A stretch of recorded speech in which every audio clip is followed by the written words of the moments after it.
Buri muntu wese muri twebwe aba yifuza gukundana n'umuntu kandi bigakomera. Buri muntu wese aba yifuza kugira urukundo rukomeye, waba urwo akunda canke ugakundwa. Mu vyifuzo vya buri wese aba ashaka urukundo rumeze nka paradizo. Ariko suko ibintu bigenda canke suko ibintu bikunda kugenda, kuko mu rukundo habamwo kubabara, kwihangana ndetse no guhemukirwa. Kenshi inyuma y'ivyo bintu vyose birashoboka ko abatandukanye bahoze bakundana buri umwe wese afata inzira yiwe akaja iyo amenya, ariko ntibikuraho kwibaza mu mitima yabo nimba uwo bahoranye canke uwo bakundanye yaramukunda vy'ukuri canke ryari ikinamico. Ibibazo vyibazwa n'abantu benshi. Iki ni kimwe mu bibazo abantu bibaza inyuma yo gutandukana n'uwo bakundana, akibaza ati nimba urukundo bakundanye rwari urw'ukuri canke kwari ugufyina canke yari amayobera. Nimba nawe uhora wibaza iki kibazo, ngiye kukubwira ibimenyetso bikwereka ko atigeze agukunda canke nawe ubwawe utigeze umukunda naho mwamaranye igihe kirekire vyitwa ngo murakundanye, kugira ngo bigufashe kumenya urukundo urimwo uno munsi ingene ushobora kwitwara canke urukundo urimwo uno munsi. Nimba ivyo bimenyetso bigihari ubone yuko uwo muntu utamukunda canke nawe atagukunda canke urukundo wimirije kujamwo, uzomenye ingene uzokwitwara. Ikaze kuri G4G. Nimba usanzwe hano hantu uri mushasha, kora subscribe kugira ngo tubandanye tujana buri munsi. Nimba bikoze uri umuntu w'agaciro, ikaze.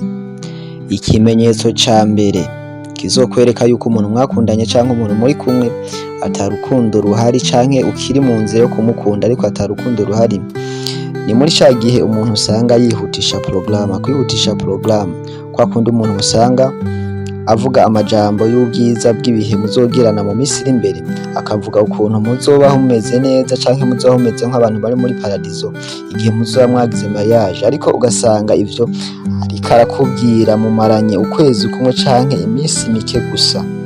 Nimba mukundanye n'umuntu ameze uko canke akubwira ayo majambo mukiri kumwe canke mukiri mu ntango mutaramarana igihe kirekire, kuko urukundo ni ikintu uvomerera igihe kirekire udashobora kuca ufata ingingo ubwo nyene mugihuye. Nimba ufise umuntu ameze gutya, umenya yuko ivyo atari urukundo ahubwo ari ibishobisho. Akenshi iyo umuntu ahuye n'umuntu irya mbere, plus bavugana cane, plus baba bari kumwe umwanya muremure, plus amasantima aduga. Rero hari igihe usanga umuntu ariko avugishwa n'amasantima mugabo atari urukundo ruhari, kuko uzosanga plus muzobandanya muvugana igihe kirekire, plus muzobandanya mumenyana, uzosanga ayo majambo atakiyavuga. Ikimenyetso ca kabiri, benshi iyo bagiye mu rukundo bakunze kwibwira ko kugira umukunzi canke bakunze gushaka kuzogira umukunzi atazigera babangamira na rimwe, ndetse nabo bakumva umenga niko bizogenda, ntibashaka ko bazohora babangamirwa. Ariko mu rukundo rw'ukuri ntabwo ukwiye kubabazwa canke ukwiye gucika intege nuko uwo mukundanye akweretse uwo ari we w'ukuri. Nimba umukunzi wawe canke umuntu mwakundanye yarakweretse uwo ari we canke uko ameze, ariko ntiwemere canke we ntiyemere, akumva ko ari we utumva canke ufunze umutwe canke udahanurwa, canke nyene muba usanga umenga muriko murashwana canke muriko murangana, burya ntabwo wari urukundo. Urukundo rurangwa no kwerekana ukuri canke urukundo rurangwa no kugaragaza ukuri, hama uko kuri kukaja habona mukicara muri babiri mukagutorera inyishu ibereye canke ikwiye. Kuko akenshi uzosanga abantu mu rukundo ingorane bazishira ku ruhande, ugasanga bariko barashwana hagati yabo, aho bokwicaye bo nyene ari babiri bakaraba ikibazo icari co kugira ngo bicare batore umuti w'ico kibazo. Rero nimwahura n'umuntu canke nimba mwarakundanye n'umuntu ugasanga yakweretse uwo ari we, hanyuma hakwicara ngo mukivugane ko agasanga ataguha amategeko atanakumvirije, ntigwari urukundo. Ikimenyetso ca gatatu ni kwa kundi nta bwisanzure muba mufise hagati yanyu iyo muri kumwe.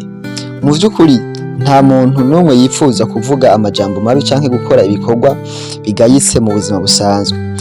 Ariko ntibivuze ko uzoca witwara uko ushaka imbere y'uwo mukundana, ariko kandi ntabwo ukwiye guhorana ubwo bwoba ngo ningira iki canke ninkora biriya canke nimvuga ibi ndi kumwe na sheri wanje ndamukizwa n'iki canke biragenda gute.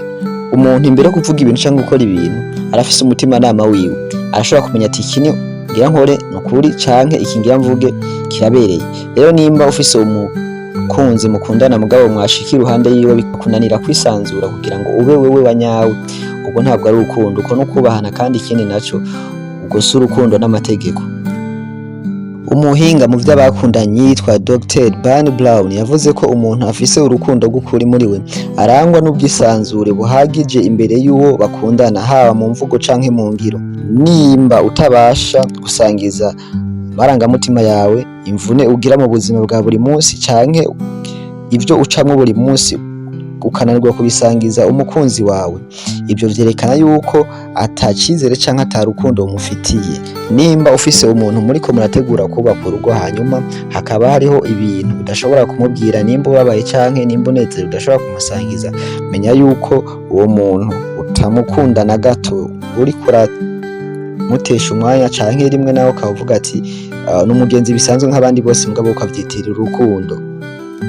Ikimenyetso ca kane ni kwa kundi umuntu mukundana canke umuntu mwakundanye wumva udashaka kuba muri kumwe, urumva kwa kundi bavuga ngo kumuburira umwanya, ukumva soit office nk'abantu usanga bakunda film ugasanga afise seri utaraheza, mugabo ukumva araguhamagaye ati tubonane, ukumva iyo seri ntiwoyiheba kugira ngo mubonane. Rimwe ugasanga n'ibigutesha umwanya si ibintu vy'ingirakamaro, mugabo ukumva urya n'umuntu wanje rero turahura umwanya wose nshakiye. Akenshi niki nikigaragaza ko uyu muntu utamukunda, nabo canke nimba umukobwa yashobora kukwikawusha yibereye mu bindi bitagifise akamaro, akumva ati yandaza kuza gukora mu wundi mwanya canke tutabona mu wundi mwanya, mugabo akumva umenga ntakuryoherewe kukubona iruhande yawe. Nico ni ikimenyetso cerekana yuko umuntu mwari kumwe atigeze gukunda, ahubwo yari connaissance y'abagenzi nk'abandi. Ngibi ibimenyetso bine bikwereka yuko umuntu mwakundanye canke umuntu muriko murakundana atarukundo ruhari, ishobora kuba ari umugenzi mugabo mukavyitirira urukundo. Nimba nawe ibimenyetso vyarakubayeko canke ibimenyetso uriko urabibamwo, menya yuko ukiri mu nzira yo gukunda uwo muntu vy'ukuri. Mwakoze kumviriza iki kiganiro, jewe wumva ni Roy Drift kuri Drift LG. Ndabashimira uko mubandanya mukora subscribe uko bukeye uko bwije, nishimira intererano yanyu buri munsi. Murakoze.